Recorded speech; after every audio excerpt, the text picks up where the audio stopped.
Обода Лондон, BBC, саламатсыздарбы. Эл аралык жана спорт жаңылыктары менен тааныштырып, Нияз Ашматов.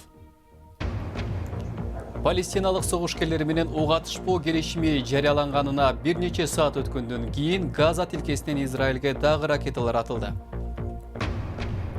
АКШнын Конгресси Сириядагы аскердик операцияларга байланыштуу санкция киргизүүгө чакырып жаткан чакта президент Трамп Түркиянын президенти Эрдоганды ак үйдө тосуп алды. Океандын түбүндө кен казуу бизге экологияга таасир тийгизүүнү баалаган долбоорду көрүп келүүгө мүмкүнчүлүк берилди. Израилдин билдиришинче, палестиналык согушкерлери менен ок атышпоо келишимине жетишкенден бир нече саат өткөндөн кийин Газадан Израилдин түштүгүнө көп ракета кое берилди. Израиль исламчыл жихад тобунун аскер командирин өлтүрүп, кагылышуу 2 күнгө улангандан кийин тараптар тынчтык келишимге жетишкен эле. Окуядан Газа жана Израилде 30дан ашуун палестиналык набыт болуп, ондогон адамдар жаракат алышты. BBC'нин Иерусалимдеги кабарчысы Том Бейтман баяндайт.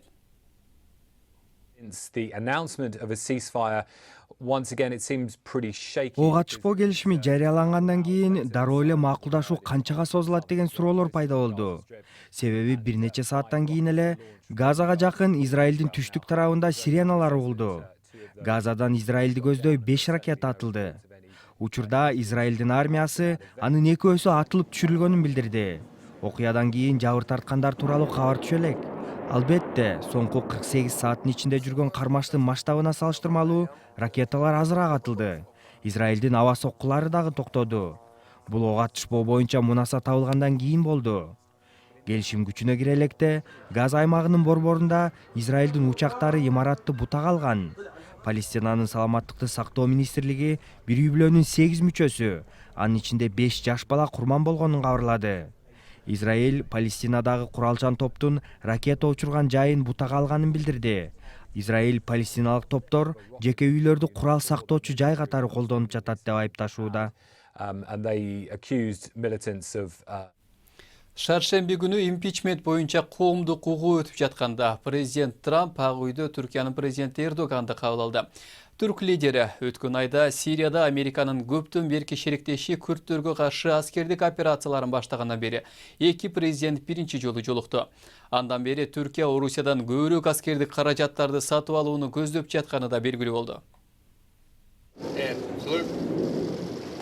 Сынчылар Түркиянын президенти Эрдогандын иш сапары туура эмес убакытта пландалган дешүүдө. Өткөн айда Эрдоган коңшу мамлекетте аскердик операция өткөрүп, жүздөгөндөр каза таап, миңдеген адам аргасыз жерге отурду. Чоң рахмат. Президент Эрдоган менен жолугуу чоң сыймык. Президент Трамп Сириянын түндүгүнөн америкалык аскерлерди чыгарып кеткени Түркиянын лидери Эрдоганга аскердик аракетин баштоого жол ачты дейт талдоочулар. Биздин мамилебиз жакшы. 3-4-5 апта мурун талдоочулар менин кадамымды сындап чыгышкан. Эми алар ойбой баары жакшы деп жатат деп калышты. Сириядагы күрд куралчандар Трамптын бул сөзүнө кошулбайт. Алар америкалык аскерлер менен бирге өздөрүн ислам мамлекети деп атаган топко каршы натыйжалуу күрөшкөн. Анан күрдтөр америкалык өнөктөштөрүнүн кадамын арттан урулган сокку катары кабыл алган. Дүйнөгө үнү угулбай калган күрдтөр Вашингтондо чоң демонстрация уюштурушту. Президент Эрдогандын ак үйгө келген боюнча пикириңиз кандай? Чынында президентибиз ушундай кишини чакырганы америкалык күрдтөргө карата чагым. Учурда аскердик аракеттер уланып жатат. Уят эле болду. Тилекке каршы ал алданып жатат. Мындай саясат жүрүп жатканын күрдтөр жана күрдтөрдүн таламын талашкан Элдик демократиялык партиясы эскертип келген. Эрдоган азыркы аракети менен бүтүндөй регионду туруксуздукка алып барат. Ага жол бербешибиз керек. Президент Эрдоган өз кезегинде Түркиянын Сириядагы аскердик аракеттерин колдоп, коопсуз тилкеге качкындар көчүрүлөт деп билдирди. Zamanında hayata geçmediği için Сирияда коопсуз тилкени түзүү үчүн аскердик аракеттерди баштагам. Азыр бул иштер кечигип, 10 миңдегендер каза тапты. Бул көйгөй чечилиши керек. Улана берсе болбойт. Сынчылар болсо коңшу мамлекеттеги аскердик аракеттери үчүн Түркияны жазалагандын ордуна аскердик операцияны токтоткон үчүн Эрдоган макталып жатканына нааразы болушууда. Түркиянын президенти Режеп Тайып Эрдоган менен президент Трамп ак үйдө жолугушту. Бул жана башка урчундуу кабарларды уюлдук телефон аркылуу интернет сайтыбыздан окуңуз. Ал үчүн бизди bbc.com /кыргыз деп издеңиз. BBC Кыргыз кызматынын берүүсүн көрүп жатасыздар. Жаңылыктар менен тааныштырууну улантабыз. Импичмент иликтөөсү боюнча жаңы жагдайлар чыкканда Трамп телефон сүйлөшүү тууралуу эч нерсе эсинде жоктугун айтты. АКШнын Украинадагы элчиси Билл Тейлор президенттин Джо Байденди иликтөө тууралуу суранышын анын коллегалары укканы тууралуу күбөлүк берди. Трамп саясий атаандашын иликтемейинче Украинага жардам жөнөтүлбөйт деп буйрук бергенин четке кагууда.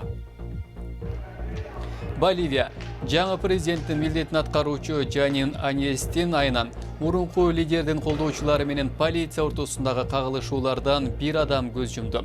Аньес жакын арада шайлоо өткөрүүнү убада кылды. Шайлоонун талаштуу жыйынтыгына байланыштуу бир нече аптага созулган демонстрациялардан кийин мурунку президент Эво Моралес жекшемби күнү кызматынан кетип Мексикага барган. Багдадтын борборунда полиция өкмөткө каршы жүздөгөн демонстранттарды таратууга аракет кылып жатканда кеминде 4 адам каза тапты. Мындан сырткары полиция Тахрир аянтынын жанына чогулган митингчилерди желим октор менен аткан. Өткөн айдын башынан бери уланып келе жаткан тополоңдон 300дөн ашуун адам набыт болду. Орусия тергөөчүлөр билдиргенде кесиптик колледжде 19 жаштагы студент группалаштарына ок чыгарып, андан бир студент каза болду. 3 адам жараат алды. Полиция аны колго түшүрүү аракети кылганда ал өзүн атып салган. Окуя Москванын чыгышынан 5 чакырым алыстыктагы Благовещенск шаарында жайгашкан чакан колледжде орун алган.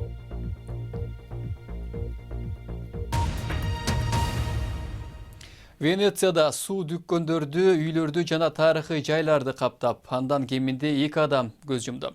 Италиянын премьер-министри Джузеппе Конте Венецияда абалды жайгаруу үчүн шаар бийлиги менен жолугушууларды өткөрүүдө.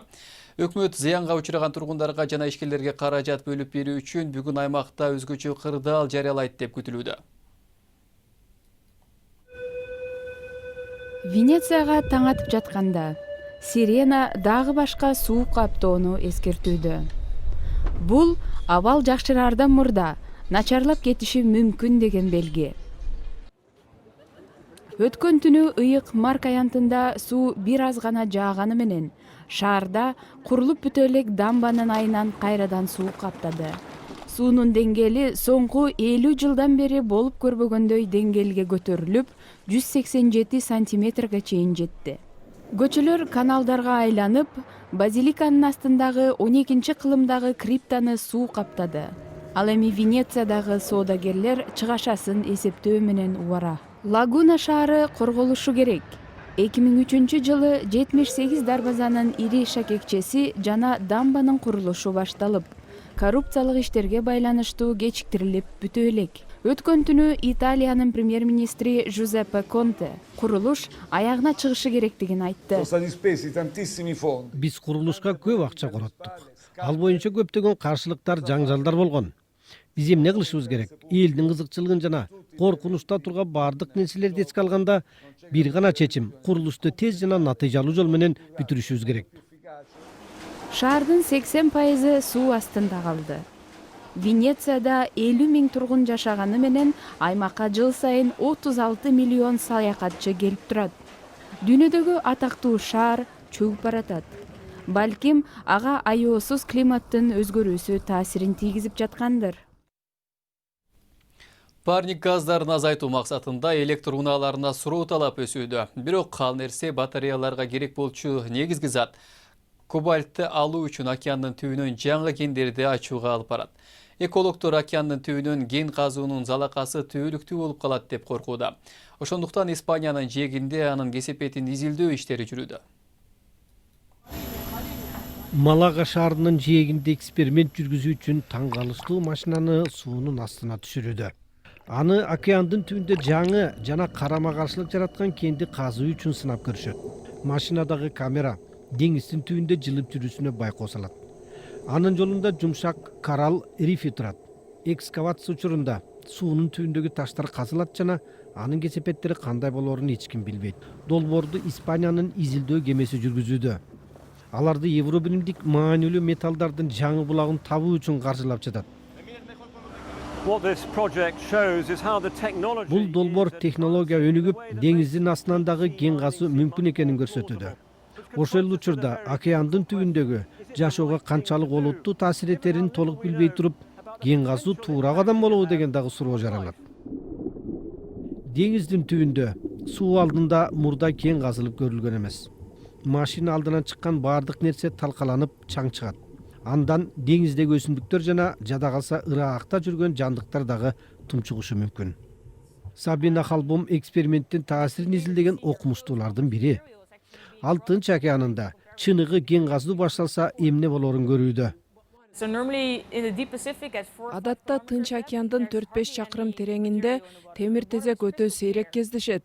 Ошондуктан суу тунук болот. Бирок эгер кен казуудан көп чаң чыкса, бардык жаныбарлар ага көнбөгөндүктөн тумчугуп калышы мүмкүн.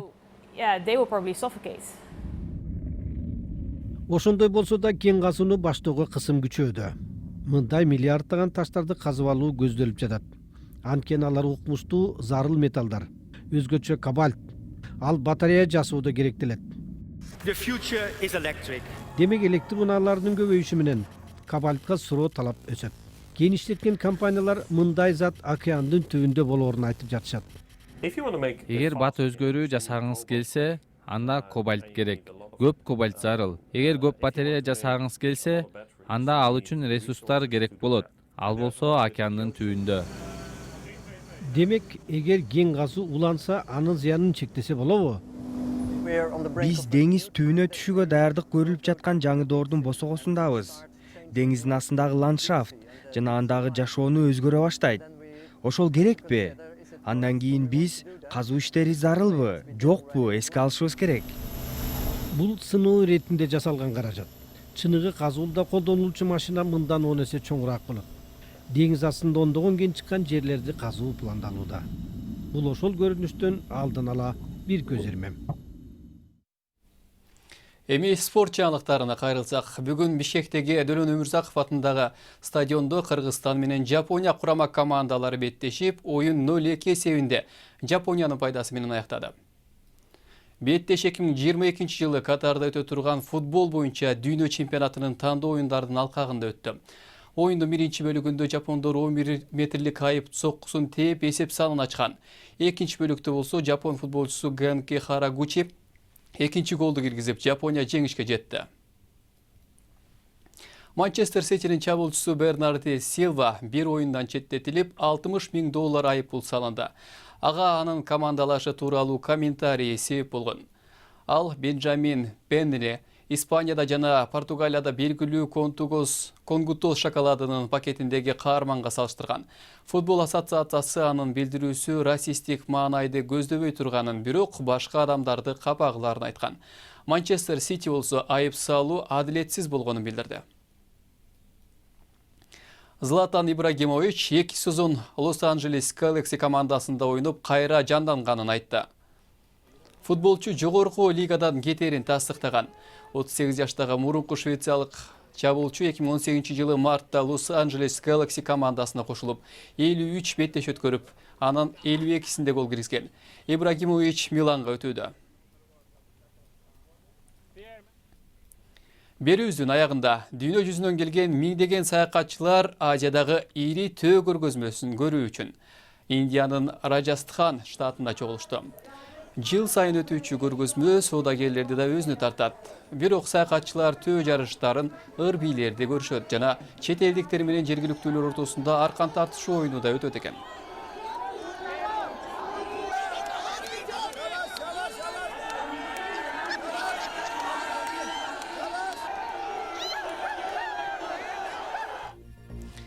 Берүүнү ушул менен жыйынтыктайбыз. Бүгүнкү алынган кабарлар топтоо мына ушулар болду. Кайрадан эфир аркылуу жолугушканча сак саламатта калыңыздар.